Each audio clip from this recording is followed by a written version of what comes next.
আসসালামু আলাইকুম সবাইকে।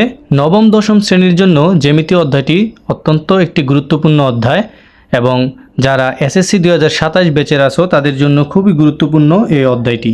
তো এই অধ্যায়টি করার জন্য জ্যামিতি অধ্যায় করার জন্য খুঁটিনাটি যে জিনিসগুলো লাগে তার মধ্যে হচ্ছে কোণের এই পরিচিতি নিয়ে আজকে আমার এই ক্লাস।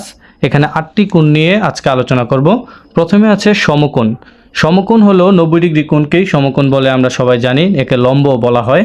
এখানে 90 ডিগ্রি কোণকে বলা হয় সমকোণ। তারপর হচ্ছে সূক্ষ্মকোণ।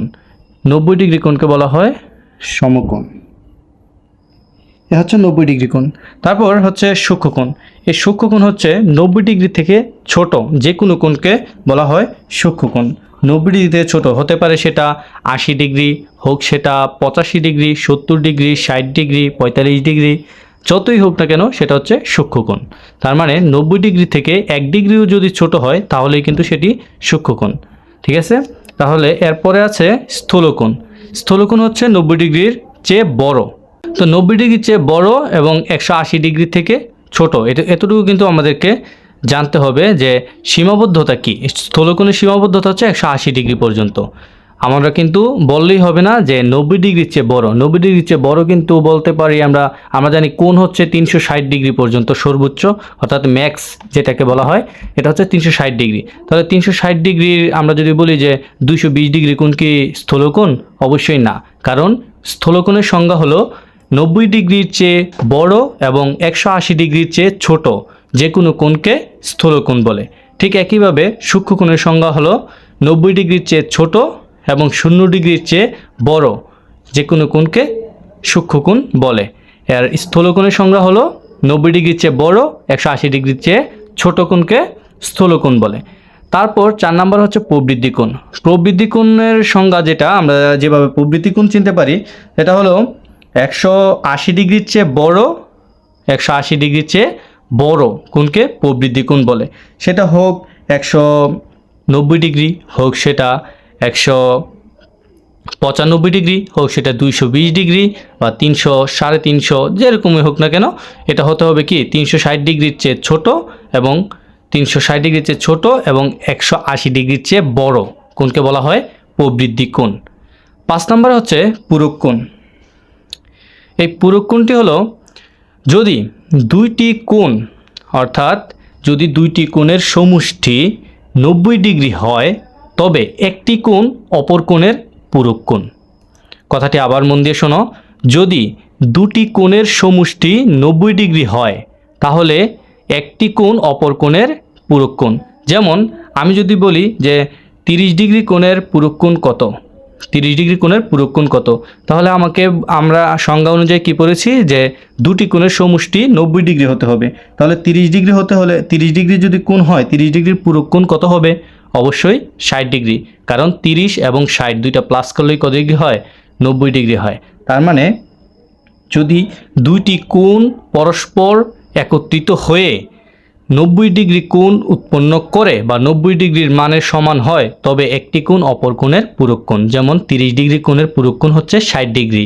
আবার যদি বলি 45 ডিগ্রি কোণের পূরক কোণ কত, তাহলে হবে 45 ডিগ্রি। ঠিক একইভাবে যদি বলা হয় 20 ডিগ্রি কোণের পূরক কোণ কত, তাহলে হবে 70 ডিগ্রি।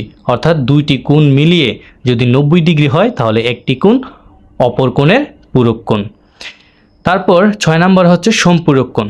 সম্পূরক কোণ কোণটা একইভাবে যেরকম দুটি কোণ মিলে আমাদের হয়েছিল 90 ডিগ্রি, 90 ডিগ্রি হলো পূরক কোণ, আর যদি দুটি কোণ মিলে হয় 180 ডিগ্রি তাহলে সেটি হচ্ছে সম্পূরক কোণ।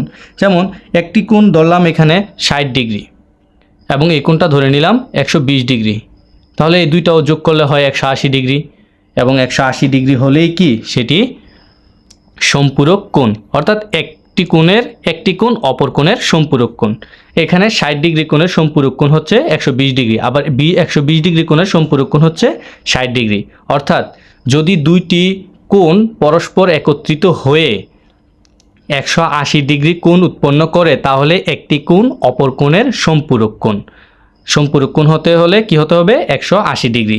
ঠিক একইভাবে যদি আমরা বলি যে 100 ডিগ্রি কোণের সম্পূরক কোণ কত ডিগ্রি, তাহলে 100 ডিগ্রি কোণের সম্পূরক কোণ হবে অবশ্যই 100 প্লাস 80, 80, তাহলে দুইটা মিলে কত হয়? 180 ডিগ্রি। অর্থাৎ যদি দুইটা কোণ একত্রিত করার পর 180 ডিগ্রি হয় তাহলে একটি কোণ অপর কোণের সম্পূরক কোণ। এটা হচ্ছে সম্পূরক কোণের সংজ্ঞা। তারপর অনুরূপ কোণ, যখন আমরা কোনো কিছু জ্যামিতিতে সম্পাদ্য উপপাদ্য করতে আমরা কোনো কিছু প্রমাণ করব, তখন আমাদের এই অনুরূপ কোণ একান্তর কোণগুলো মাস্ট কাজে লাগবেই। তো অনুরূপ কোণগুলো দুটি সমান্তরাল রেখার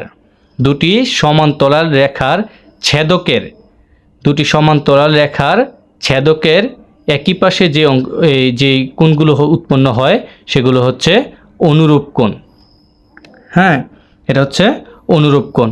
আর এই যে এখানে আমি দাগ দিয়ে দেখিয়ে দিছি কোনটা অনুরূপ কোণ, এটা হচ্ছে অনুরূপ কোণ। ঠিক একইভাবে এদিকেরটা, এই যে এই পাশেরটাও কি অনুরূপ কোণ। তারপর হচ্ছে 8 নম্বরে সর্বশেষ যেটা আমি আলোচনা করব সেটা হচ্ছে একান্তর কোণ। একান্তর কোণ কি? ঠিক একইভাবে দেখো এখানে আমি চিহ্ন দিয়ে দেখে দিছি, এটা সমান্তরাল রশ্মি, দুটি সমান্তরাল রশ্মির ছেদকের বিপরীত পাশের কোণগুলোকে একান্তর কোণ বলে। যেমন এই কোণটা এবং এই কোণটা একান্তর কোণ। ঠিক একইভাবে এই কোণটা এবং এই কোণটাও কি পরস্পর একান্তর কোণ।